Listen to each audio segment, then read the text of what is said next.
from Frankfurt in Germany to the world. Patrik Spreitzer is joining us. He's the Global Operations, the Coordinator of Quality and Automation Expert at Bosch Service Centers. Since 2014, Patrik has been an integral part of the Bosch Service Center, a global team that focuses on enhancing end customer experience at Bosch. In his role as Global Operations Coordinator, he conceptualized and delivered on harmonized processes and competence enhancement, ushering in not just higher efficiency, but also improved process effectiveness. Equipped with a deep understanding of operational realities and transformation potentials, Patrik has worked to identify innovative automation solutions and concepts to optimize and enhance the overall customer journey and operational efficiency, be it with robotics process automation, chatbots, cognitive automation, or conversational AI. Patrik is going to share with us a very practitioner view of how these technologies are used and implemented to create value. Patrik, it's a real honor and pleasure to have you with us today. Very excited to have to witness your presentation. Yeah, good afternoon, good evening if you would be in Germany. So thanks for having me. Looking forward to the next roughly half an hour. So thanks for the short introduction. Really, like I said, looking forward. So what I'm gonna do, and just introduce me real quick. I mean, it's Patrik with name, like you heard. I would really like to focus in the next couple of minutes on 3 different pillars. So I divided the presentation into 3 parts. So first of all, we're gonna start and we're gonna have a short and rough overview in terms of what are we doing within Bosch, where we're coming from, to set the context right. Then I'd like to give you some insights into the automation activities that we're doing with a clear use case focus, and I'm gonna share our experiences that we made over the time or over the last month and years in the Bosch Service Center.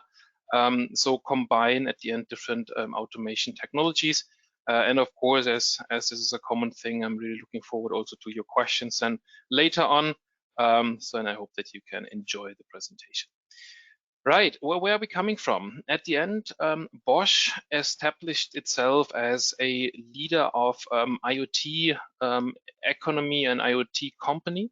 And recently launched the 3S strategy. That means we are in Bosch focusing on sensors, software, and services. And in Bosch Service Solutions, as it's written in the name, we are focusing on the service part. That means at the end, we are delivering custom experience solutions, focusing on different parts of the life to commit basically of improving quality of life, basically. And that could be from the emergency call. So, for example, if you're stuck in a car accident, for example, and you need some help, and most likely one of our colleagues in the operation centers are gonna help you, send you an emergency over, or at least verifying that you are fine and that you don't need help. Or, for example, that if you're moving ahead in and you're losing some luggages for big air carriers, for example, you could be in contact with our guys. On the other hand, we're also gonna see things if you're stuck in an elevator, for example, and need some help. You most likely also get in contact with our teams. These are some examples that we are doing for external customers, but we're also delivering services for Bosch as such, as we are focusing holistically on services. And later in this presentation, you're also going to see this because I'm going to focusing on some services we are doing internally, where Bosch at the end is also the customer as such. So this in a nutshell where we're coming from. The question in this presentation is obviously why automation? And we're always trying to describe this of leveraging the power of 3, because at the end, nowadays, we are living in an environment where we live really in an on-demand, next-day delivery generation, where people or customers would also rate a company according to bad customer service. And bad customer service that could cope with higher delivery time, that could be really longer waiting time, not immediately, not self-service. So it's really important that you take the customer experience in account. And to do so, you might need to reduce process execution costs, because due to high costs, some processes can't really be done or needs to be done manually. And if you're talking about, for example, a 27 service or 27 omni-channel multinational approach, then this could, of course, generate high costs, and therefore you need to find a balance in between. And the third element on that is the business model innovation. I mean with that the following. Just take, for example, Google Maps as an example. Google works in a way that it transforms basically the business model behind classic navigation. 20 years ago, location navigation was really, really difficult, but because people were using physical maps for direction, for example.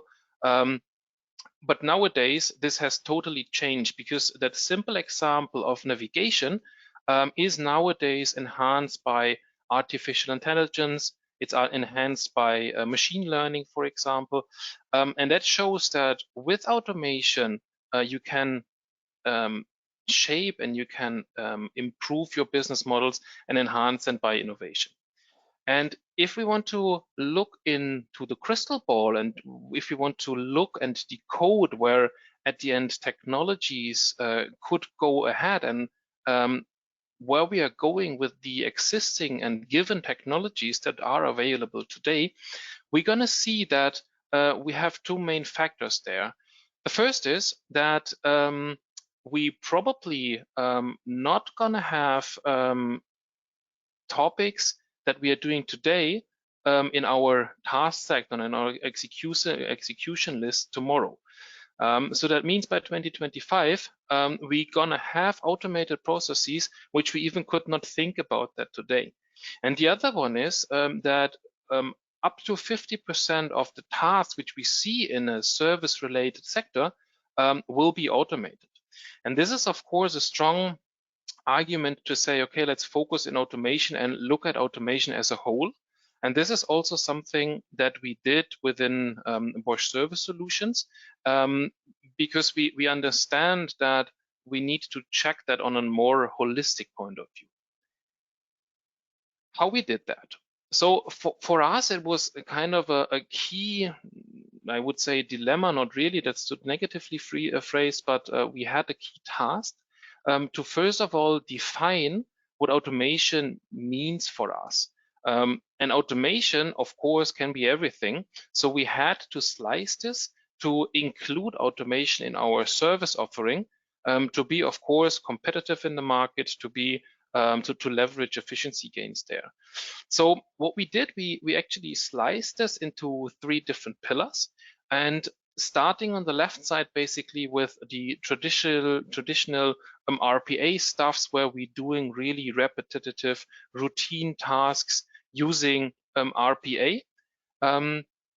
Moving ahead in that, let's say, automation chain, applying automation where we want to involve at the end the computer vision things, a basic language understanding, to arrive at the end sooner or later on the artificial intelligence part to really mimic or enhance human capabilities such as voice automation, text understanding things, because we see that this is really necessary within our business organization.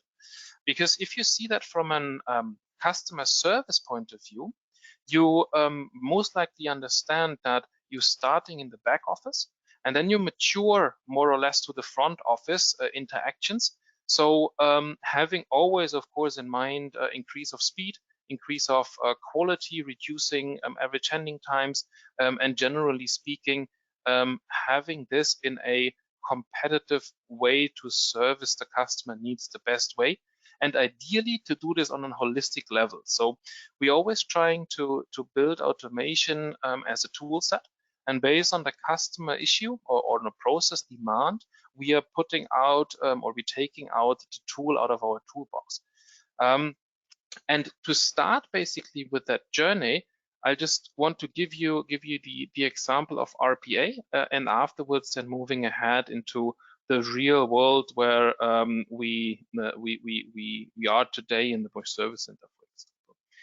So as we have understood the why and the what of automation, the question now is how is that concerning the organization, and what is the deal to talk about that? And to give you an example how we tackled that within SO, at the end we started that journey back then in 2016, where we were evaluating basically the approaches to, of course, accelerate efficiency and future positioning on a really exponentially scale. Because for us, we really wanted to create and to apply technologies that is available, that is turned into reality, to get rid from the slide thinking, of course. But then in the same topic, we wanted to, it was clear from the very beginning that we want to get rid of the proof of concept stage to have something that is sustainable and can scale up afterwards. And it's not like a technology that you're just putting aside in your shelf and you're happy that you have it. We wanted to really execute on that. So what we did, we founded basically a center of excellence also within Bosch to move ahead there, to use Bosch-wide synergies. And actually we drew basically a process pyramid where we differentiated the different, let's say, processes. And we wanted to make sure to transform the transactional process layer to move ahead and to have some really efficiency gains on that. And we also, of course, thought on how to measure that, and we came up with two main KPIs. The first KPI is actually the bot hours, if you want. You also can translate that into hours given back to the organization to utilize this time in whatever manner. Could it be really efficiency focus or quality focus, things like that. And the other one copes more or less with the democratization of automation. That means we wanted to build a framework where we can basically train business users or users generally to automate their own processes, so to really democratize automation across the organization. And this we did, and in 2019 we had then more than 220,000 bot production hours to give you a digit there and a feeling. Of course, RPA was not the stopping part; it was just the beginning. And the next couple of minutes, I would like to focus on how we put that into reality, combining different automation technologies within the Bosch Service Center, which is, I think, a good example to show what is possible and how to structure that. So let's take a look on the journey, how we went there so far. So the Bosch Service Center, generally speaking, the Bosch Service Center is a global service that covers 86 countries. We are doing that for 26 languages on really an omni-channel scale. That means we have call, email, so like the traditional ones, chat, but we also have social media stuff where we managing, for example, more than 90 Bosch apps or more than 75 social media channels, including this in more than 1 million interactions. And in this global approach, in that global omni-channel customer experience approach, you have to understand that we are behind the Bosch web pages. That means each end customer who would like to get in contact with Robert Bosch or the big holistic company goes to a corporate web page, clicks there on contact, and wants to place a request, or in the best case, of course, getting directly a resolution. And this is, of course, a challenging part because, like I said, 86 countries is quite something. We need to cope with the language variety and the channel variety. As we are using 7 sites globally, we also have that, let's say, intercultural complex setup. And within this environment, we of course also thought how to increase and how to build in automation accordingly. And this is what I want to share with you there. One last remark on that, of course, for us and the added value towards Bosch is that we can orchestrate the incoming request flow, and the customer does not have to follow basically the complex Bosch structure. So we got rid from that many 30-something drop downs that is, like, say, a customer journey nightmare. So we really focus on we need to do the task and the homework internally and not bothering the customer accordingly. And there, of course, we saw and we thought, okay, let's move ahead with automation and see how automation can support us basically. And this brought us basically to the topic, first of all, taking one step back and see, do we have the correct contact channel portfolio fit to even tackle that automation? Or where to start with that automation, and do we have a consistency in regards of data? Do we have, let's say, the basics and the groundwork that we need to deliver on automation accordingly and to satisfy basically the needs? And how we did that? We basically split the digital workforce, how we calling this, and we split that, as I mentioned earlier, into really the back office tasks and the front office tasks. And as you also know, in the back office tasks, we thought, okay, let's apply RPA, and moving then to the cognitive parts in the front office part. This was really important for us, because you have to understand, in that complex world where we are, our agents also need to cope with different backend systems. Of course, we're using one uniformed ticketing system and CRMs and things like that, but still there are a lot of, let's say, lookup options that our agents and our teams needs to deal with. And this is, of course, waste of time. And therefore we said, okay, let's reduce these manual lookups via applying RPA to have their efficiency gains directly on the agent's desktop, which is a good thing, because at the end, the agent is feeling that he is supported by automation, and it's taking a bit the fear away that automation is stealing a job, for example. And this is something that is also, from a business ethical point of view, something that we need to bear in mind also if we are applying additional and new innovative technologies as well. And then after we did that, we also said, okay, if we are optimizing it from a backend point of view, how to see and how to deal that with a self-service point of view, how to apply cognitive bots, for example, in our ecosystem to cope with our demand 24/7 in some countries, in increasing volume over time, but of course, usually budgets are not increasing. So this is how we did that. So like I said, we put the RPA stuff in the backend to enhance really all incoming tickets, or immediately with the relevant information, being it taking customer information and enhancing this with backend information that the agent then does not need to go into the system and checking this accordingly. Because this, of course, at the end is coping with average handling time reductions, and we talk here about up to 5 to 6 minutes average handling time savings, of course, in some dedicated cases there. And then, of course, we said, okay, let's move ahead with chatbots, because there we saw some efficiency gains in terms of self-service immediately. But of course, the question also there is how to get and how to start. And the first thing we did within that, let's say, number data crunching, we invested quite some time to analyze closed tickets. And we had to go there, and we did like 30K of tickets that we clustered and tackled in English email volume.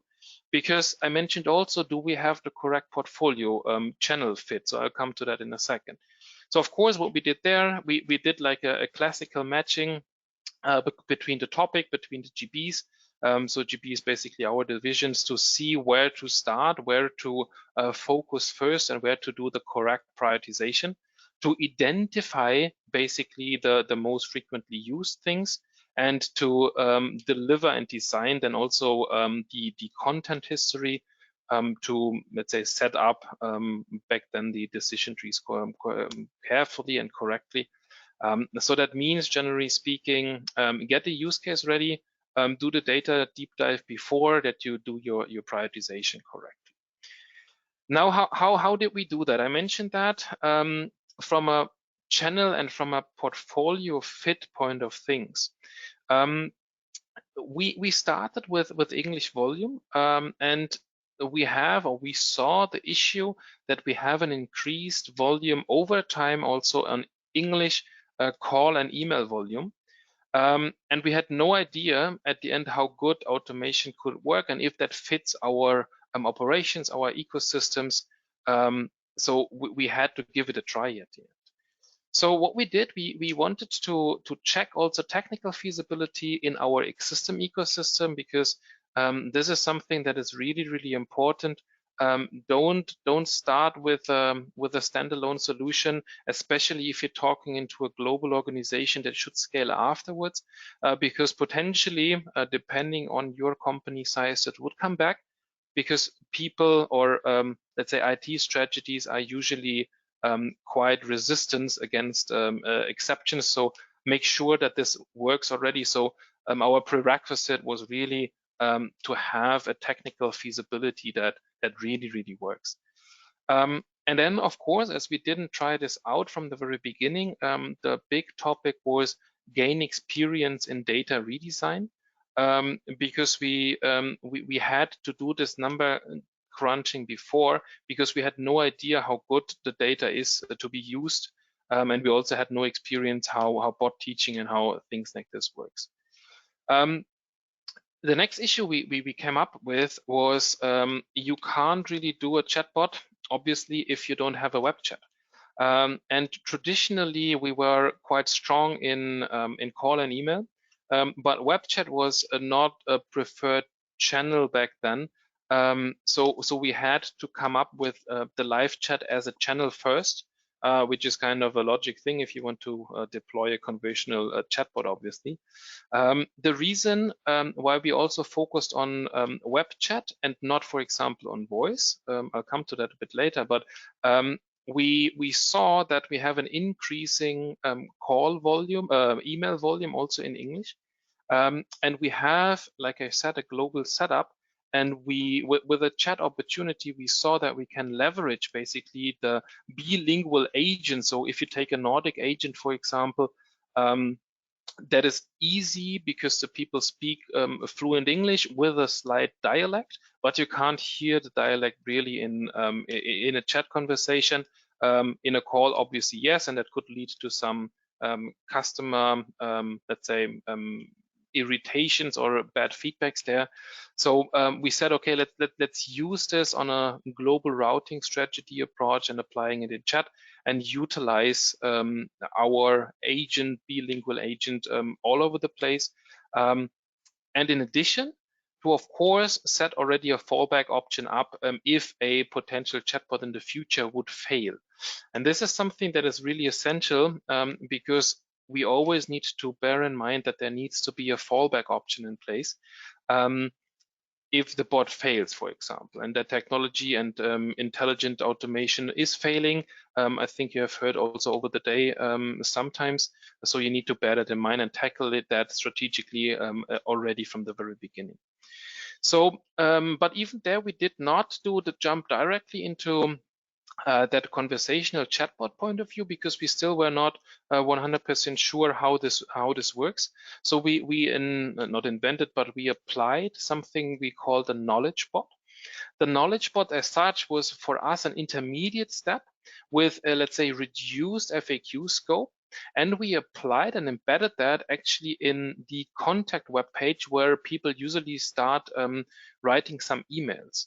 So we at the end put that in the contact form and in the search form, because there we could play with that with the algorithm a bit, and B, we can have an eye on the customer journey, because the customer actually was not expecting that an FAQ is popping up next to the contact form when the customer is writing an email. So we just tried this first to get some feeling, some ideas accordingly, and then to move ahead, also continuously developing then the feedbacks that we saw in the backend accordingly. And then moving ahead and doing the step into the conversational flow, having the learnings from before at the end. And for us, the prerequisite to do the step into the chatbot world was, okay, we want to have a sufficient amount of FAQs. We wanted to have the correct data in place. And then we also wanted to have the consistency in the IT integration. And this is something that I mentioned before. There is nothing worse than an automation or a chatbot that at the end fails. The chatbot offers a human handover, for example, or the customer requests a human handover actively, and then the customer needs to explain everything again. So that human handover comes with different, let's say, prerequisites as well. So first of all, of course, the prerequisite is that you have a fallback option, that you have a human in behind. That comes with some challenges, because you need to ensure operationally that you have a person in the background, right? Because you can't offer on the weekend, for example, a human handover if you're not staffed operationally. And so therefore, we took the route of 24/7 first to always ensure the human handover, of course. And the second prerequisite of that is that you are doing a proper handover of data, that the agent really sees what is in the what was discussed before, and can, let's say, directly impact the customer journey, because you can imagine that the customer potentially is either annoyed or distracted or frustrated. So you need to also train your agents on a way to say, okay, if you're now stepping into this conversation, that means that you probably find a customer who's not really happy. So please be prepared and ideally come with a solution. So this handover and the transcript and that forwarding is really, really essential, and that copes with the IT integration towards that omni-channel communication platform as we are using it, which is really an important part to not lose and not frustrate the customer accordingly. And therefore also to cope with the customer journey, we set the threshold relatively low to have an immediate handover to the customer, to the agent, apologies, that the level of frustration is not getting too high. So to sum this up, at the end, we said the knowledge bot is kind of the intermediate step that we are using also for, let's say, actively data redesign and putting then FAQs in the backend and secure always the customer experience if we are, let's say, placing ourselves in a really customer critical point of view, because as you potentially also know, the customer journey and the customer service organization are representing basically the brand, the company. And therefore I said that also at the very beginning of the presentation, during these times, a bad customer experience and a bad customer journey can really hit you badly. So therefore this is really important to motivate everything from the customer point of view. And having this said, at the end, this is the transition to a bit of a summary and a lessons learned point of view. Let me just quickly reiterate what we did. We've started on a, let's say, global point of view. What do we see in terms of automation? Where do we apply automation, and how do we slice this within SO? We remember the 3 different pillars that we had there. And then we motivated that on a global project in a let's say global scaled environment, where we are applying different methods of automation according to the need. If you remember the RPA in Bosch Service Center, this is more motivated from a support agent assist point of view. And on the other hand, we are talking about cognitive automation if it comes to self-service options, for example, where we continuously explore how to make the customer journey easier, how we can make people connect to the correct the contact if you want, or to the correct information accordingly. So as the biggest lessons learned, and I put there 5, generally speaking, one important thing is you should start small, but start at the end. It's always kind of I think frequently heard advice, but it's so true. At the end, if you fail, then please fail fast, because that at least saves your money. So really just define your area of, let's say, automation potential, and just go there. Of course, have in mind all of the stuff that I mentioned before, the IT ecosystem and so on and so forth, but it's always easier to convince people with a quick mock-up, with an MVP, with a quick POC, or even a pilot, because then you have an entrance barrier lower, because you can show something, that you have something available. The next topic is, and I mentioned that in the previous slide now frequently, really focusing on the customer's issue and the customer problem, and on the process design that follows at the end the customer need. So if you're doing this, then you are able to scale afterwards at the end. The technology as such is nice, and this is what I meant in our RPA Center of Excellence example.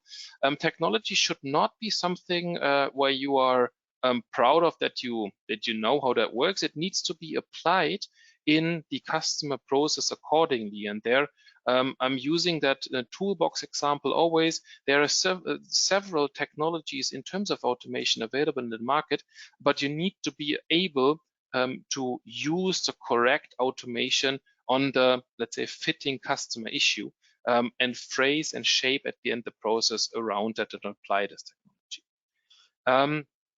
And then, of course, if you've started small, then you have the benefits that you showcase in the small, but then you need to scale really also to take the synergies accordingly, to move ahead. So the automation does not stop at the end with the project itself. You need to take then the potential to scale accordingly. The fourth one is it's nice if you have a small POC, but of course upper management and your sponsor is at the end money driven. So you need to focus on the payback time. You need to bear in mind where is the ROI, and of course the faster the better. But in this case, please always bear in mind that you need to cope with a change management process, and you need to have management support. Depending on how your organization and your company is structured, it's necessary that you explain why are you doing things, and you need to do that from a stakeholder point of view, because of course central functions might look differently than an operations point of view. So take this into account as well.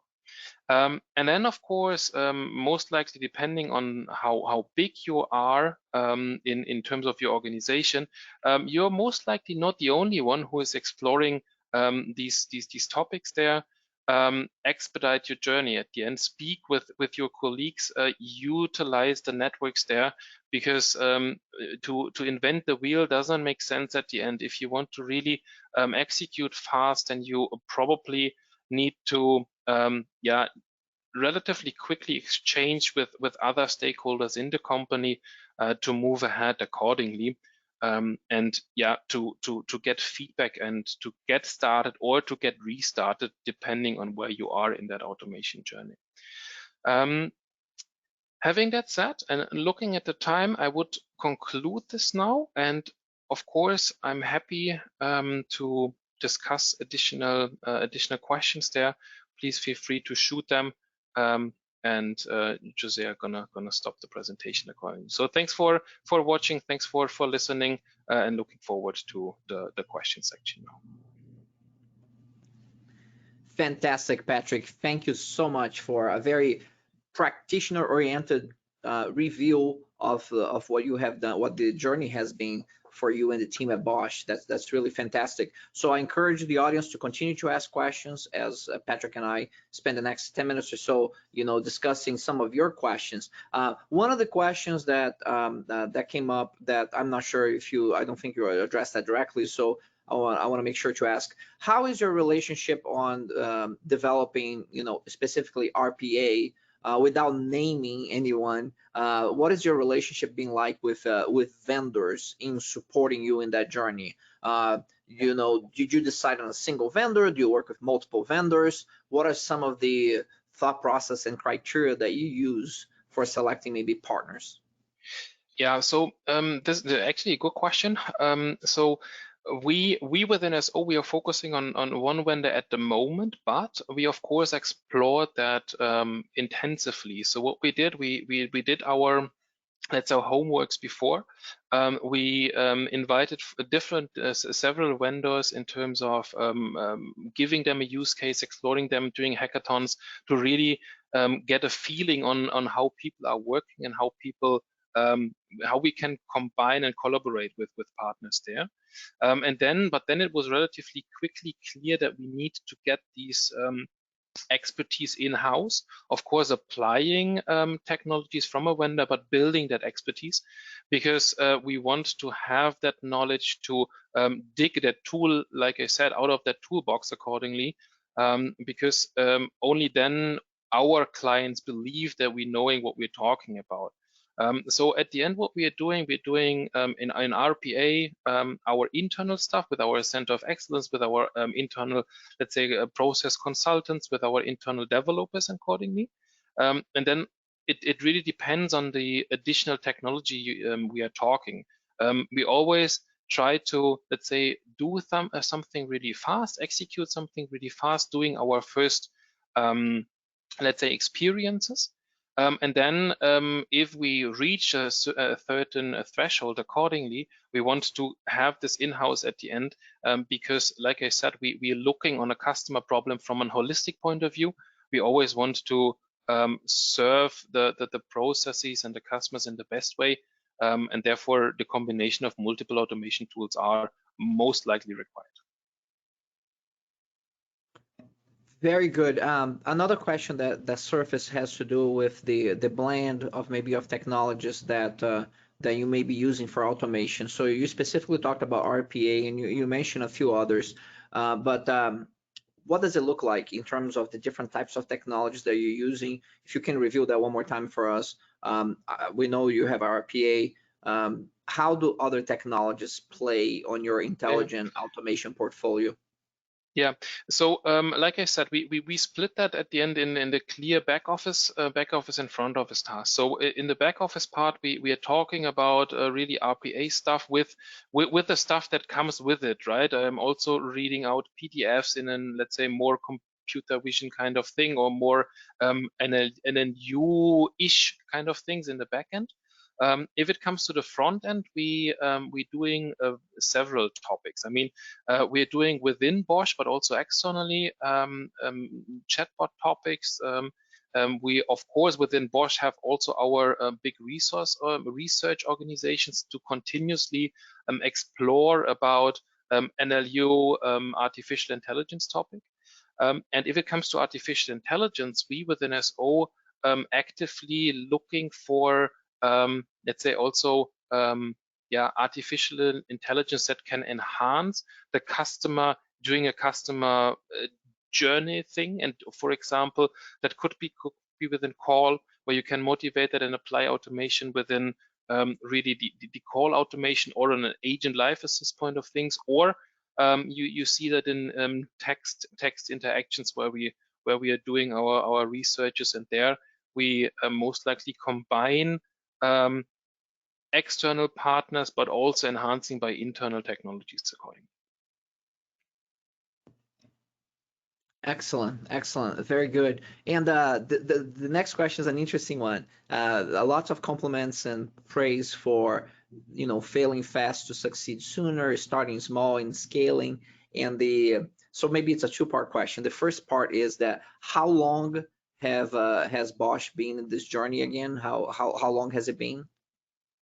The RPA world started, I think, 5 years ago. So 2016 is where we started. We, in parallel, started to explore cognitive automation in a sense of chatbot topics. With being a big organization, of course, a lot of junctions.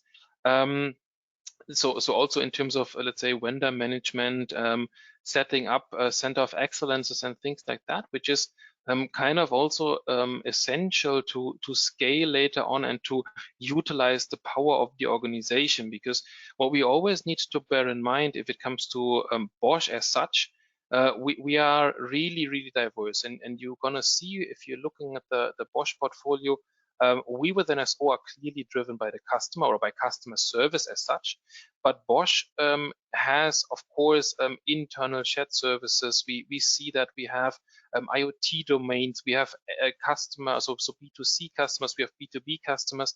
So there is really a big organization that you need to capture at the end, where you need center of excellences and this exchange, because otherwise you're most likely gonna lose synergies and efficiencies, because if you don't know what, for example, the guys in China are doing, or in the US, or in the headquarters in Germany, then that is, of course, a waste of money and time. So this, of course, takes some time to build within a big organization. But to come back to your question at the end, we've started like 5 years ago, but continuously doing this, and always seeing and scouting in terms of innovative technologies accordingly. Yeah, and the follow-up question to that is that you have been on this journey now for quite a few years, and you learn a lot of things in this journey. What do you wish you knew 5 years ago that you know now, that would be maybe an advice for someone who's getting started and starting in the right foot in the organization? Maybe a lesson learned perhaps from your own journey that if you'd go back, you'd have done it differently. Okay, this of course kind of a tricky question, because as I'm wearing different hats.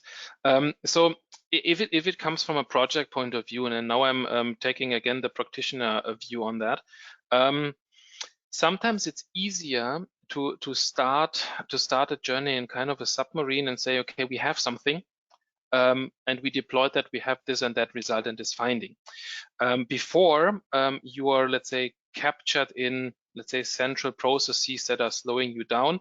A colleague of mine always said it's easier to apologize rather than to seek for permission.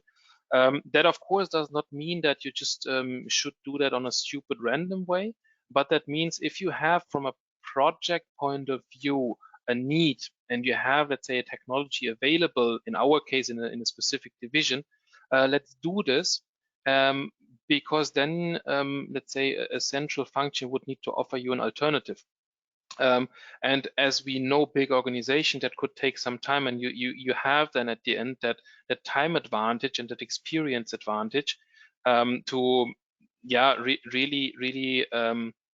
You also could then change a platform, or you could change, for example, a tool for instance, but then you have already your experiences, and of course you then can benefit also from the synergies you're getting basically from central functions, I would say. So do something to generate relatively quickly an MVP and bringing it then on the streets. And the second and last point is, be a bit careful with that, to not create a POC graveyard at the end, because this is then on the other side, of course, also a threat. If you're not reaching the scalability phase, that could be a bit of a challenge if it comes to the argumentation towards management. So the summary is, start something quickly, and then try to scale and look for the synergy partners that you also see in the organization, but not ask for a solution and wait forever, because the technology is really fast developing, and you might be behind the market, if you want. That's excellent, Patrik. Thank you for that. We have like 30 seconds. I'm going to ask a very quick practical question that's coming from Natasha Eckhart on this one. And Natasha's question is two quick questions. One is that how many developers are in the Center of Excellence? And then how are you measuring success? That really depends, because we have to differentiate that we have different organizations covering automation from a developing point of view. I think in these, let's say, robo squads, how we told that, where we democratize RPA, for example, we are talking about, let's say, roughly 150, something like that, but this is within SO. We also have additional, let's say, solution architects or developers in different departments. So there, the overall amount is, I can't give you a definite figure there. And the second question, just help me with that. What was the question there again? Yeah, it's really a good wrap up on how you're able to measure a success. You know, what are the KPIs you maybe use in measurements for success? Yeah, so of course this depends a bit in which GB you are, but we within SO, we talk about hours given back to the business. So this is really the, let's say, efficiency gain that we see there, to see also the development over time. Are you able to increase basically the bot hours, and that you can then easily transfer at the end with the efficiency gains, because either you don't need the people, or you can focus your people on quality, on customer experience, or things like that. So hours given back to the customer is basically one of the KPIs there. That's fantastic. Patrik, thank you so much for taking the time to share your expertise, your wisdom, lots of great practical insights for the audience. I can tell everybody's very pleased with that, and grateful for you to take the time to share that with all of us. Thank you very much. Thanks for having me. Have a good evening. Thanks. Thank you. Thank you. Ladies and gentlemen, that was Patrik Spreitzer directly from Frankfurt. He actually is in Mainz, near Frankfurt. Correct. And to the world. So great to have him with us. And I hope you enjoy his practical insights. Now, this was the last session for today. We're wrapping up day 2 now, and tomorrow we kick off another terrific session with 4 world-renowned speakers sharing their expertise with you directly. So very much looking forward to what's coming tomorrow. We start at the same time as the sessions today, and we'll cover the areas of digital transformation, artificial intelligence, robotics, process automation, and a host of other intelligent automation approaches from a strategic standpoint, but also a practical standpoint, where we can derive those insights for value creation. So looking forward to seeing you all again tomorrow. And if you want to make comments and get any updates on what's going on, just look under my name, Jose Pires, on LinkedIn, and place your comment in there. We're going to put some summaries there later on today, and we can continue the conversation that way until tomorrow. See you all tomorrow. I hope you have a great rest of your day, wherever you are in the world. Bye-bye.